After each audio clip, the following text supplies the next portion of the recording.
할렐루야. 오늘도 주의 이름으로 승리하셨습니다. 우리 옆에 분에게 오늘 하이파이브 하면서 승리하셨습니다. 축복합시다. 승리하셨습니다. 승리하셨습니다.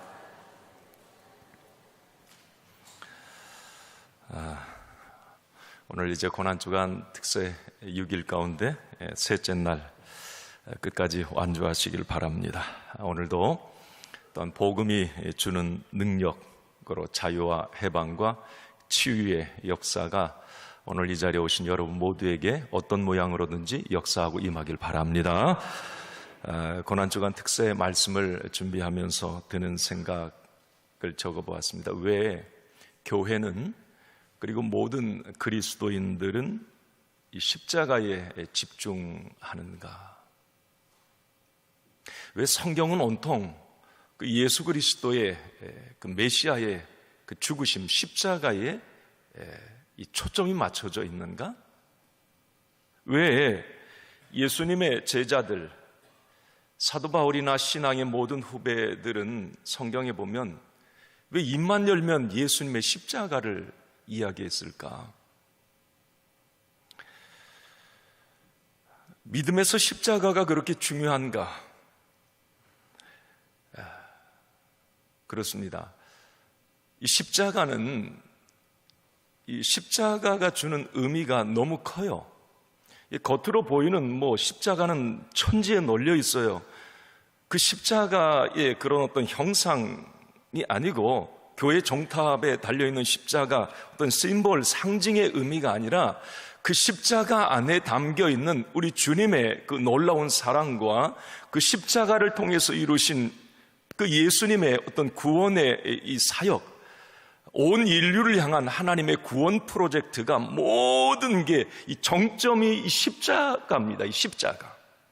우리가 가상치료는 십자가 위에서 하신 말씀인데 왜 우리가 가상치료의 말씀에 그렇게 열광하고 집중하는가?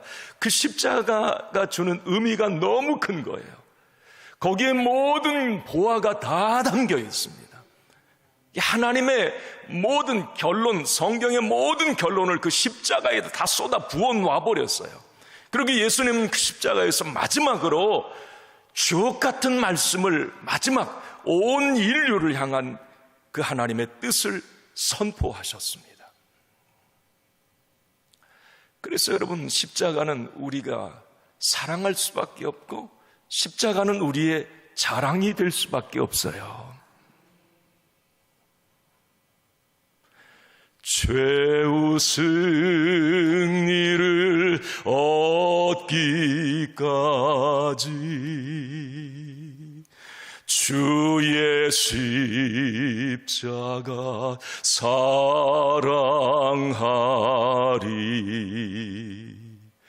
빛난 면류관 받기까지 험한 십자가 붙들겠네. 우리 같이 찬양할까요? 최후 승리를 얻기까지 주의 십자가 사랑하리.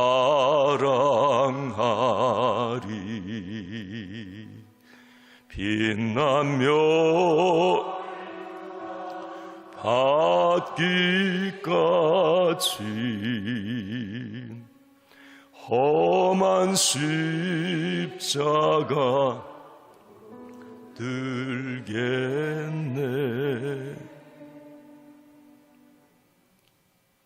여러분, 십자가를 통하지 않고는 그 누구도 구원받을 수 없습니다. 천국 백성이 될 수가 없어요. 한마디로 이 십자가는 교회와 모든 그리스도인들에게 심장과도 같습니다. 만약에 십자가 빠진 복음이 있다면, 십자가 복음을 믿지 못한다면 확실히 말하지만 그 믿음은 죽었습니다. 우리가 믿음 생활하면서 이 십자가 그냥 보고 십자가 찬양하고 하는데 그냥 입만 떨썩거리지 마세요. 이 십자가가 주는 의미는 너무 큰 거예요. 십자가가 숨을, 영적 호흡을 팔딱팔딱 쉬게 하는 이 본질이, 이 심장이 십자가예요. 십자가. 이 십자가를 볼 때마다 정신이 번쩍번쩍 뜨는 거예요. 나의 믿음을 십자가 앞에서 다시 잡는 거예요. 그 십자가를 보면서 정말 우리 주님의 사랑을 다시 절절히 깨닫게 되는 거예요. 주님의 십자가를 보고 또 울고, 내가 사랑합니다. 나의 자랑입니다. 나는 십자가 복음을 말하고 전하겠습니다.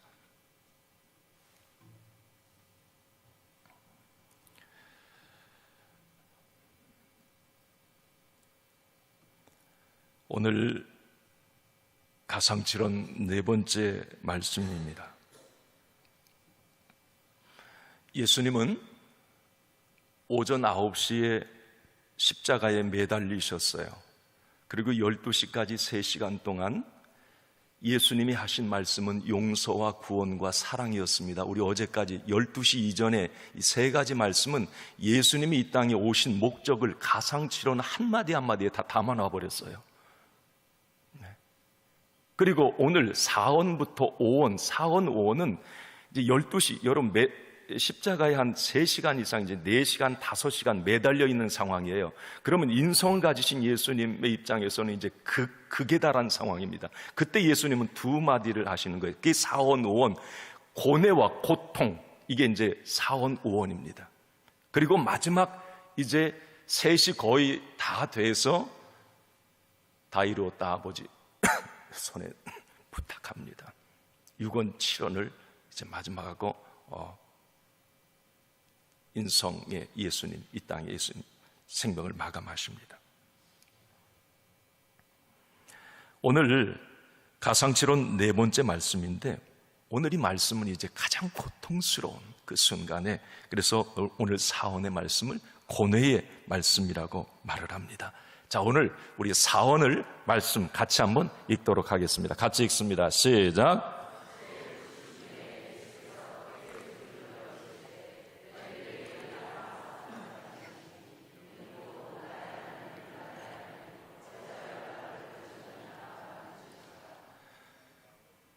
자, 나의 하나님, 나의 하나님, 어찌하여 나를 버리셨나이까?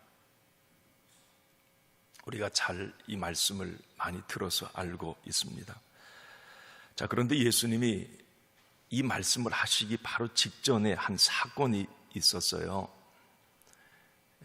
이제 낮 12시가 딱 되었을 때 온 땅에 먼저 이 어둠이 임했다고 성경은 기록합니다. 대낮이에요. 낮 12시면 이제 가장 햇볕이 장렬할 때인데, 그 낮 12시에 갑자기 어둠이 막 그 십자가 주변으로 이제 어둠이 임하는 거예요. 그 45절에 그게 오늘 나오죠. 본문 45절입니다. 같이 읽습니다. 시작. 제6시로부터 온 땅에 제9시까지 계속되더라. 제6시가 이제 6 더하면 12시예요. 12시부터 이 3시까지 3시간 동안 이제 어둠이 이어진 상태에서 예수님이 이제 고뇌의 말씀을, 나의 하나님, 나의 하나님, 어찌하여 나를 버리셨나이까? 이 부분을 이제 말씀을 하시는 건데, 갑자기 이 낮 12시부터 기상이변이 일어난 거예요. 어둠이 임했다. 자, 여러분 가끔 그러잖아요. 저도 몇 번 살면서 그런 기억이 있었던 것 같은데, 대낮에 좀 날이 이상해져 가지고 이게 밤 같기도 하고 막 그런 때가 좀 있었어요. 제 기억에. 네. 여러분은 없었나요? 같이 사셨는데. 한국 땅에.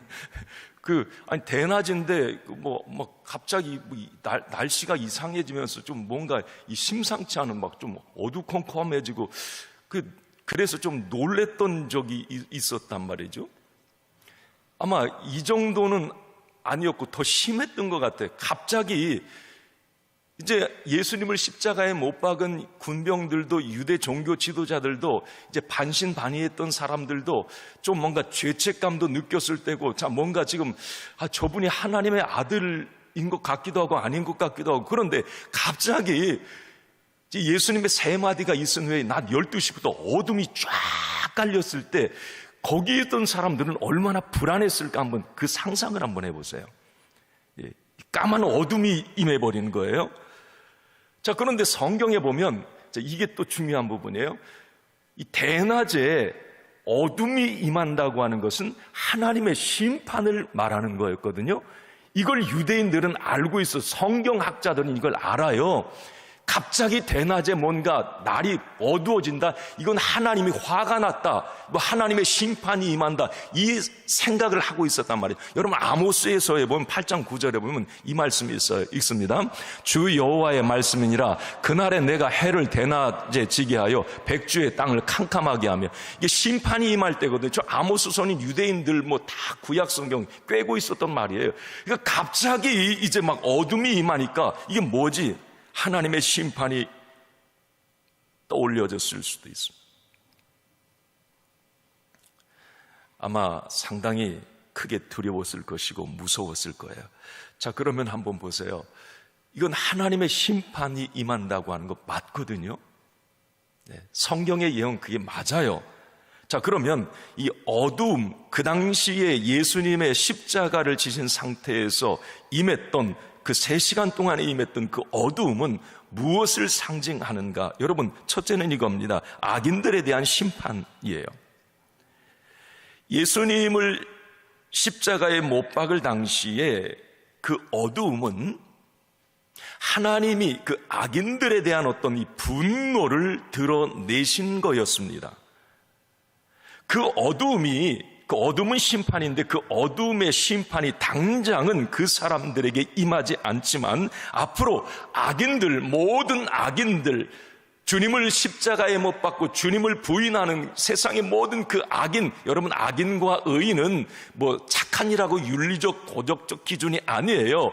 예수의 이름, 그것이 악인과 의인을 나누는데, 자, 악인, 끝까지 하나님을 알지 못한 그 악인들에게는 끔찍한 심판이 있을 거라고 하는 그 하나님의 의도를 그 어두움이 십자가 지실 그 상황에 확 드러낸 거예요. 이제 앞으로 모든 악인들은 하나님의 심판이 임할 거라고 하는 걸 이 사인으로 보여주시는 거거든요. 여러분, 과거나 지금이나 여전히 예수님을 십자가에 못 박는 일들이 참 많습니다. 목회자로서 한 사람의 그리스도인으로서 참 마음이 아플 때가 많은데요. 여러분, 교회는 예수 그리스도의 몸이라고 성경은 계속 얘기해요. 주님의 몸이에요. 교회가 몸. 그런데 그런 예수님의 몸된 교회를 비난하고 헐뜯고 흠집내는 일이 너무 많아요. 이건 뭐냐면 예수 그리스도를, 그 몸을 다시 십자가에 못 박는 행위예요. 주님의 몸이 아파하는 거예요. 국가적으로도 보면 가끔 이 정책이나 이런 것들, 우리가 코로나 때 참 갑자기 만들어낸 어떤 정책들도 마찬가지죠. 주님의 몸된 교회들이 아파했어요. 우리 주님은 얼마나 아파하실까 하는 그 마음 때문에 우리가 더 아팠지요. 사회의 어떤 가치관들, 세상의 문화들.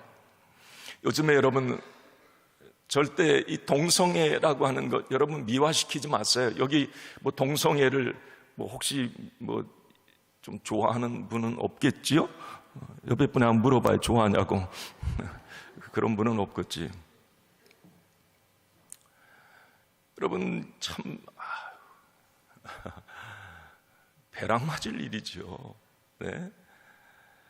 그 사람이 미운 게 아니라 불쌍해요. 그 영혼도 구원받아야 돼요. 그 마음은 가지고 있어요. 불쌍한 마음은. 그런데 그 죄 자체, 어떤 그 가치관, 그 사상, 이건 여러분 너무 끔찍한 일이에요. 끔찍한 일. 우리 주님을 십자가에 다시 못 박는 일이에요. 주님은 온 인류의 그 죄인들을 위해서 그런 잘못 때문에 십자가에 못 박혔는데 그 어떤 문화가, 가치관이, 잘못된 정책이 어떤 주님의 그 구원 십자가를 흠집내고 다시 주님을 못 박는 이런 일들, 참 안타까운 일들이죠. 성도들조차도 자기가 무슨 짓을 하는지 모른 채 교회의 화평을 깨고 성장을 가로막고 회반하는 경우가 많아요. 이것은 예수님의 주님의 몸을 다시 십자가에 못 박는 행위예요. 어둠의 일이라고 이걸 얘기합니다. 어둠의 일. 어둠이 임해버렸어요. 모르는 거예요. 몰라. 하나님의 아들 예수 그리스도를 십자가에 못 박으면서도 그걸 몰라. 성경의 예언이 자기를 통해서 악역으로 지금 쓰임받고 있는 걸 몰라. 안타까운 거예요. 그 어둠의 일은 반드시 하나님의 심판을 초래한다고 하는 걸 지금 십자가의 어둠에서 제 6시부터 그 어둠에서 그걸 주님은 드러내신 거예요. 그래서 성경은 우리 하나님의 사람들은 어둠의 일을 벗어버리라고 얘기를 해요. 할렐루야. 여러분, 어둠의 일을 벗어버리길 바랍니다. 빛의 갑옷을 입길 바랍니다. 할렐루야. 여러분, 로마서 13장 12절에 바울이 하는 말이에요. 읽습니다. 시작. 밤이 깊고 낮이 가까웠으니 그러므로 우리가 어둠의 일을 벗고 빛의 갑옷을 입자. 여러분, 우리는 빛의 자녀들이잖아요. 십자가 그 주님의 빛으로 나온 사람들이 이제 어둠의 일은 벗어져 버린 거예요. 우리에게는 하나님의 진노 심판이 임하질 않아요. 십자가 예수 그리스도를 믿는 나에게는 어둠의 일이 벗어져 버린 거죠. 그러면 이제 빛의 갑옷을 입고 살아야 되는 거예요. 네. 에베소 5장 8절 말씀에도 바울이 거듭 얘기합니다. 읽습니다. 너희가 전에는 어둠이더니 이제는 주 안에서 빛이라. 빛의 자녀들처럼 행하라. 할렐루야. 여러분을 통해서 하나님의 영광이 많이 드러나길 바랍니다. 우리 주님이 많이 기뻐하시길 바랍니다. 여러분들을 통해서 주님의 몸이 된 이 교회가 더 건강해지고 아름다워지고 행복하고 주님만을 마음껏 기쁘시게 하는 교회 되길 바랍니다. 할렐루야. 악인들의 심판. 어두움은 또 이런 심판을 의미해 아들에 대한 심판. 이건 예수님에 대한 심판입니다. 무슨 예수님이 심판을 받았어요. 왜요? 예수님이 십자가를 지시는 그 순간은 가장 흉악범이에요. 내 죄를 대신해서 지셨단 말이죠. 십자가는 가장 어떤 흉측한 죄를 지은 사람들이 죽어야 되는 자리예요. 예수님은 십자가에 못 박히는 순간 이 세상에 가장 끔찍한 죄인이 되셨어요. 죄가 없으신 분이 우리를 위해서 죄의 원흉, 죄덩어리가 되어버려 주셨습니다.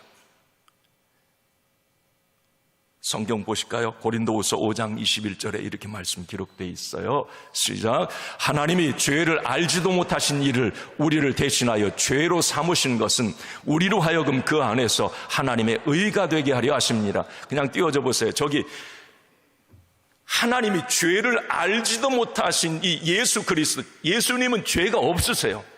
그런데 그를 우리를 대신해서 뭐로 삼으셨다고 그랬어요? 죄로 삼으셨다. 여기 이 죄인으로 삼았다 이 얘기가 아니에요. 죄 덩어리로, 죄의 원흉으로 보셨다는 거예요. 예수님이 십자가를 딱 지시는 순간에 그 예수님은 온 인류의 죄를 다 지시고 죄 덩어리로 십자가를 딱 지신 거예요. 여러분, 하나님은 확실하십니다. 이 죄에 대한 심판은 확실해요. 그래서 우리가 늘 얘기하지만 죄의 삭은 사망이다. 이건 구약 성경부터 쭉 이어오는 맥입니다. 비록 자신의 사랑하는 아들이라도 십자가에 달리는 그 순간은 죄덩어리 자체였기 때문에 심판을 받으셔야 했던 것입니다. 따라서 태양이 가장 밝게 빛나는 정오에 임한 칠흑 같은 어둠은 인간의 죄를 대신하여 십자가를 지신 예수님에 대한 하나님의 진노, 심판이 그 순간 내는 그 예수님, 죄덩어리가 되신 그 예수님, 나의 죄를 대신한 그 예수님에게 퍼부어졌던 거예요. 내가 당해야 될 어둠의 심판을 예수님이 대신 당하신 겁니다. 감사한 일이죠. 이게 십자가가 바로 이거예요. 십자가. 예수님은 어둠 속에서 이렇게 절규하셨어요. 우리 잘 아는 말씀 46절 하반절에 같이 읽습니다. 시작. 나의 하나님, 나의 하나님, 어찌하여 나를 버리셨나이까? 이게 이제 사원이기도 하잖아요. 엘리 엘리 라마 사박다니, 이건 우리나라 말이 아니지요. 엘리 엘리 라마 사박다니, 이건 아람어인데 아람어도 아니고 엘리는 히브리어예요. 그러니까 예수님은 다 히브리어, 아람어 다 쓰셨던 것 같아요. 마태가 물론 이제 그렇게 옮겨놨습니다만, 자, 나의 하나님, 나의 하나님, 어찌하여 나를 버리셨나이까? 사실 가만히 이 부분을, 이 사언의 말씀을 생각해 보면, 나의 하나님, 나의 하나님, 어찌 나 버리셨어요? 이건 내가 부르짖어야 될 절규입니다. 그런데 예수님이 대신 부르짖고 계세요. 나를 버리셨나이까? 내가 버림받아야 됩니다. 그러나 십자가를 지시는 순간 예수님이 내 대신 버림을 당하셨습니다. 예수님은 죄가 없으신 분이셨지만 우리 죄를 지시고 십자가에 달리는 그 순간 이 세상 그 누구보다도 악한 사람이 되신 거예요. 아주 극악무도한 죄인이 되신 겁니다. 이 부분에 대해서 성경은 그 예수님, 십자가에 달린 그 예수님 메시아에게 죄를 맡겼다고 얘기를 해요. 담당시켰다. 여러분 잘 알죠? 이사야 53장 6절에 한번 읽어봅시다. 우리는 다 양 같아서 그릇 행하여 각기 제 길로 갔거늘 여호와께서는 우리 모두의 죄악을 그에게 담당시키셨도다. 예수님이 우리의 모든 죄악을 담당시키셨기 때문에 그 순간, 십자가에 달린 그 순간만큼은 하나님의 진노를 받아야 맞는 거예요. 내 대신 버림을 받아야 맞는 거예요. 내 대신 울부짖어야 맞는 거예요. 내가 울부짖어야 되지만 주님이 대신. 그게 십자가의 비밀입니다. 신비예요.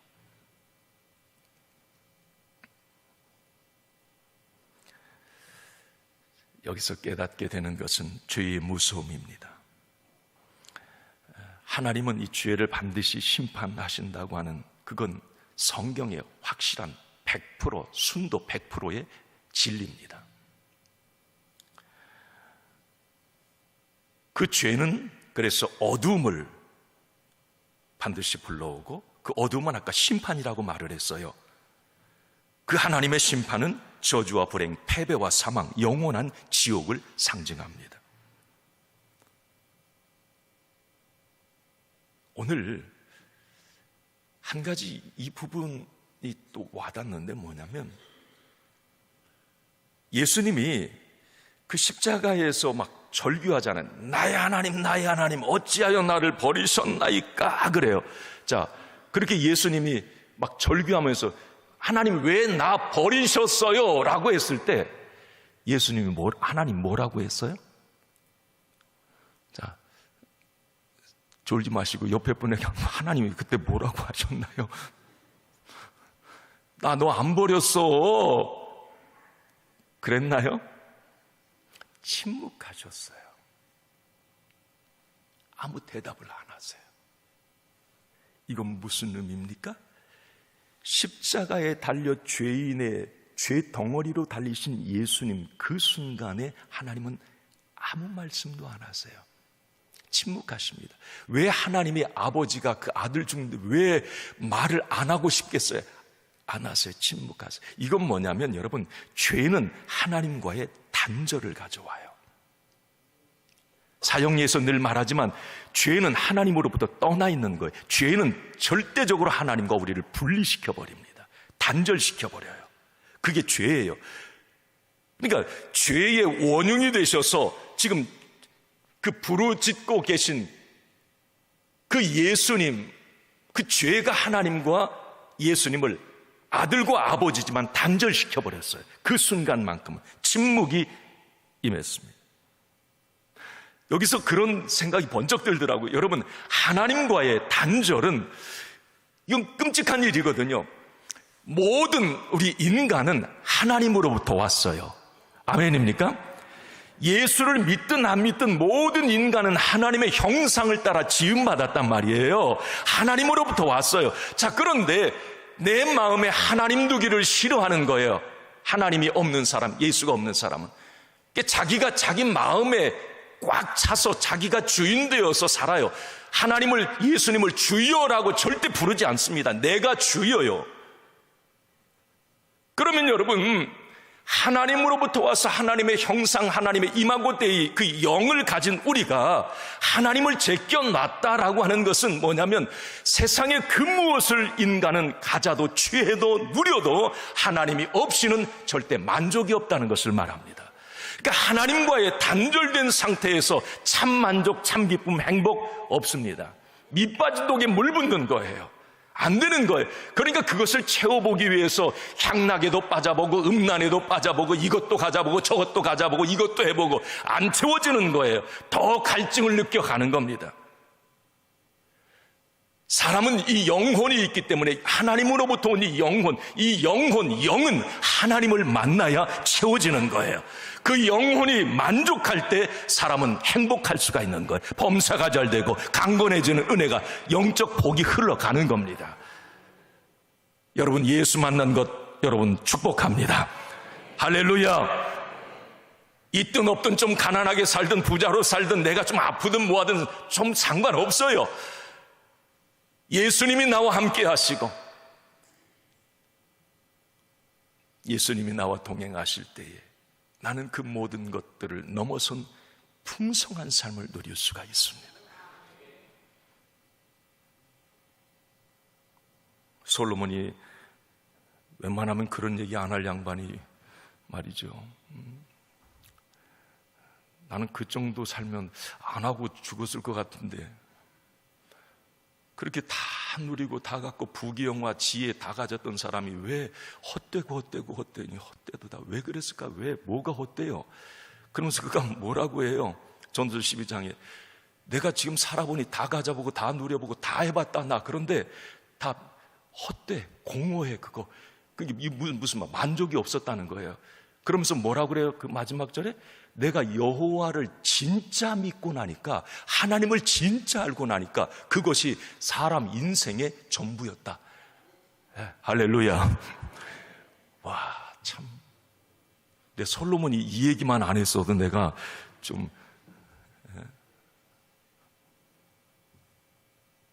여러분, 어쨌든 제가 말씀드리고 싶은 거, 이 죄는 하나님과의 단절을 가져온단 말이죠. 단절되면 안 되는 인간이 단절이 와요.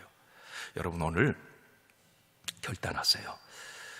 날마다 이 죄가 주는 삭슬 직시하고, 또한 그 삭스로 인해서 임하는 어둠이 얼마나 내 삶을 공허하고 무섭고 불안하게 하는지 분명히 알 수 있어야 됩니다. 그리고 호시탐탐 노리는 이 죄의 유혹에 정신 바짝 차리고 경계할 수 있어야 합니다. 왜? 죄는 하나님과의 단절을 가져오기 때문에 그렇습니다. 여러분, 죄를 절대 우습게 보지 말고 요셉처럼, 요셉 생각나, 요셉처럼 죄를 보면 36개 주랭랑 치시기 바랍니다. 왜? 죄의 대가가 너무 크기 때문에 그래요. 죄는 하나님의 심판, 어둠이 반드시 임하기 때문에 그렇습니다.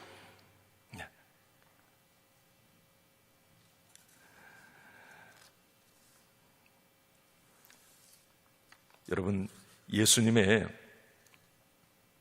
이 고뇌의 사언의 부르짖음 속에 이런 어떤 의미, 어둠이 주는 어떤 이 의미를 이제 깨닫고, 야, 죄가 참 무섭구나. 이 죄는 하나님 반드시 반응하시는구나. 이걸 깨닫고 이제 정신이 바짝 들고, 또 하나는 여러분 이거예요. 그 고통의 순간에 하나님이 말 안 하세요. 그냥 예전에는 말 안 하신 적이 없어요. 예수님이 뭐라고 하면 금방 즉각 하나님 아버지가 말씀 주셨단 말이죠. 그런데 지금 십자가에서 이 순간만큼은 하나님이 침묵을 하세요. 자, 그럴 때에도 우리 예수님은 이렇게 46절에 부르짖어요. 우리도 한번 부르짖습니다. 나의 하나님, 나의 하나님. 좀 톤을 좀 이게 높여봐요. 이게 새벽이라 좀 가라앉지만, 나의 하나님, 나의 하나님. 이러지 말고, 나의 하나님, 나의 하나님. 이 정도는 좀 중간 정도로. 시작. 조금 이제 세졌네. 나의 하나님, 나의 하나님. 예수님이 십자가에서 침묵하는 그 순간에도, 자, 그런데요, 여기요. 예수님이 성경에 지난 시간에도 말씀드렸죠. 하나님을 아버지라고 계속 불렀는데 하나님이라고 거듭 부른 적이 여기밖에 없어요. 하나님을 아버지라고 해요, 예수님은. 그리고 우리에게도 아버지라고 아빠라고 불러 이렇게 가르쳐 줬어요. 이건 너무 고마운 거예요. 그런데 여기 이 십자가를 지는 이 순간에 예수님은 나의 하나님, 나의 하나님 거듭 부르세요. 왜 하나님에 대한 이 호칭이 바뀌었을까? 이 변화가 왜 일어난 겁니까? 이것은 아버지와 아들 사이가 단절되었음을 보여주는 겁니다. 단절되었어요. 십자가 위 죄인의 자리에 서신 예수님은 차마 하나님을 아버지라고 부를 수가 없었습니다. 그 순간, 아주 절체절명의 그 순간, 온 인류의 죄를 대신 지고 있다는 그걸 자각하는 순간에, 그 죄를 보는 순간에 예수님은 아버지라고 부르지 않고 하나님이라고 불러요. 하나님과 자기를 객관화시킵니다. 마리아와 예수님이 객관화되었듯이 말이죠. 그러나 예수님은 하나님을 나의 하나님이라고 계속 부르짖습니다. 나의 하나님. 이건 뭘 말하느냐면 끝까지 내가 아버지라고 부를 수 없는 그 죄인의 그 자리에 내가 서 있지만 여전히 하나님은 나의 하나님임을 보여주시, 신앙을, 그 믿음을 십자가 위에서 계속 표현하신 거예요. 예수님은 나의 하나님, 나의 하나님 거듭. 십자가에서 예수님은 믿음의 사투를 벌이고 계셨습니다. 다시 말하면 십자가의 상에서 예수님의 절규는 고통의 절규였지만 불신의 절규는 아니었습니다. 고통의 순간에도 끝까지 하나님을 나의 하나님으로 신뢰하고 나의 하나님께 부르짖는 것, 이것은 예수님이 하나님에 대한 철저한 믿음을 보여주신 것입니다. 사랑하는 성도 여러분, 어떤 고통의 순간에도 하나님을 향한 믿음을 저버리지 않기를 바랍니다. 인생에서 고난 없는 사람, 고통 없는 사람 없습니다. 여기 그런 분들이 있습니까? 없어요. 다 있습니다. 똑같아. 예수 믿어도 어려움을 만나지요. 그러나 그 고난에 대처하는 자세는 다릅니다. 어떤 사람은 고통의 순간이 올 때 원망과 불평으로 반응할 수 있습니다. 불신앙적인 태도로 나아갈 수 있어요. 이 믿는 사람 얘기하는 겁니다. 그러나 어떤 사람은 그 순간에, 고난의 순간에도 놀라운 믿음의 능력을 발휘합니다. 고통 속에서도 몸부림치면서 그 너머에 있는 하나님의 계획을 믿어요. 그리고 하나님께 더 찰싹 달라붙어 기도합니다. 여러분, 예수님은 지금 십자가에서 하나님이 침묵하셨어요. 그게 버리셨나이까 막 그러잖아요. 그래도 그 하나님에 대한 믿음, 끝까지 그 고통의 순간에도 계속 이어갑니다. 부르짖습니다. 나의 하나님, 나의 하나님. 더 찰싹 달라붙는 거예요. 여러분, 예수님처럼 내 삶에 혹독한 시련과 고난이 와도 끝까지 하나님을 나의 하나님으로 부를 수 있는 믿음이 있기를 바랍니다. 따라합시다. 나의 하나님, 나의 하나님. 아멘. 예수님이 마지막으로 46절 그 하반절에 어찌해서 나를 버리셨냐고 그래요. 어찌해서 나를 버리셨나이까. 자, 그런데 아까도 말씀드렸듯이 이 부분만 이제 하고 마칠게요. 오늘 사원이 주는 의미에 고뇌의 말씀, 어둠이 주는 의미가 있고, 예수님이 나의 하나님, 나의 하나님, 왜 나의 하나님이라고 했는가, 이 부분도 여러분 잘 기억하셔야 되고, 그리고 침묵을 하셨어요. 어찌하여 나를 버리셨나이까, 그 아무 말 안 하셨단 말이죠. 자, 그런데 예수님이 이 부분에 대해서 스스로 대답을 하셔요. 어디에? 성경에 없어. 나 왜 버렸어요? 그런데 예수님이 스스로 답했다고 하는 건 뭐냐면, 이 답이 성경에 있는데 예수님은 시편 22편 말씀이 메시아 시편을, 예수님도 유대인이었어요, 잘 알고 있습니다. 성경에 아주, 이 성경 서기관들과 맞짱 떠가지고 진 적이 없어요. 예수님 이 구약 성경을 정통한단 말이죠. 예수님은 시편 22편의 말씀을 그대로 갖다가 인용을 하신 거예요. 이건 무슨 말이냐면, 그럼 시편 22편이 어떤 상황이었고 어떤 응답이 있었고 하나님의 침묵이 있었는데 그 시편 기자는 어떤 자세로 나아갔고 그럴 때 하나님이 어떤 결과를 주셨는지가 시편 22편에 나. 예수님은 그 답을 알고 계셨어요. 알고 하나님이 침묵하셔도 하나님이 어떻게 앞으로 움직여 가실 것을 그 시편 22편을 통해 확실히 예수님은 알고 지금 스스로 대답하신 격이 되는 거예요. 자, 여러분, 시편 22편 1절 2절 한번 좀 보여주세요. 같이 읽습니다. 시작. 내 하나님이여, 내 하나님이여, 어찌 나를 버리셨나이까? 어찌 나를 멀리하여 돕지 아니하오시며 내 신음소리를 듣지 아니하시나이까? 내 하나님이여, 내가 낮에도 부르짖고 밤에도 잠잠하지 아니하오니 응답하지 아니하시나이다. 그 시편 22편 이제 1절 이 부분을 예수님이 인용을 하시면서, 자, 시편 22편은 어떤 상황이냐면, 이 시편 기자가 어떤 어려움이 있는데 계속 하나님을 찾아요. 하나님 도와주세요, 하나님 도와주세요, 나의 하나님, 내 하나님, 내 하나님 막 이렇게 부르. 하나님의 아무 말도 안 하세요. 침묵하십니다. 응답이 없어요. 그런데도 이 시편 기자는 그 고통의 순간에도 하나님에 대한 신뢰를 저버리지 않습니다. 오히려 하나님을 내 하나님이라고 부르며 시편 20편 2절 이하에 보면 하나님은 말 안 하는데 계속 달라붙어서 내 하나님, 내 하나님, 나는 하나님을 믿어요, 하나님을 찬양합니다, 하나님이 나를 도와주실 줄도 믿어요. 그러면서 끝까지 가요. 끝까지. 그러면서 22편에 보면 자기 혼자도 성이 안 차니까, 여러분 다 옆에 있는 분들, 자, 하나님을 찬양합시다, 우리 하나님이 도와주실 거예요. 막 옆에 있는 사람까지 부추겨요. 막 하나님 찬양하자고. 하나님은 아무런 말씀도 없으세요. 자, 여러분, 너무 고통스럽고 버림받은 것 같은 상황, 아무 응답이 없고 하나님의 침묵은 계속됩니다. 그런데 시편 기자는 자기의 신앙을 고백해요. 하나님은 절대 나를 고아와 같이 내버려 두지 않을 것이며 절대 나 자신은 버림받지 않으실 것이고, 지금 침묵하시지만 그 하나님은 보고 계신다. 나 지금 말 안 하고 계셔도 나 지금 보고 계신다. 이 확신을 갖고 있습니다. 예수님은 이 시편 22편의 그 시편 기자의 그 모습을 알고 계시는 거예요. 단절된 상황, 하나님이 침묵하는 그 상황에서도 하나님이 자기 자신을 버리지 않으실 거라고 하는 이것을 확실히 예수님은 알고 믿고 계셨던 겁니다. 사랑하는 성도 여러분, 인생의 어두운 밤에도 아무것도 보이지 않아도 답답한 상황, 힘든 상황에서도 하나님을 끝까지 신뢰하는 믿음을 갖기를 바랍니다. 보이지 않는 어둠의 시간에도 하나님은 일하고 계십니다. 할렐루야.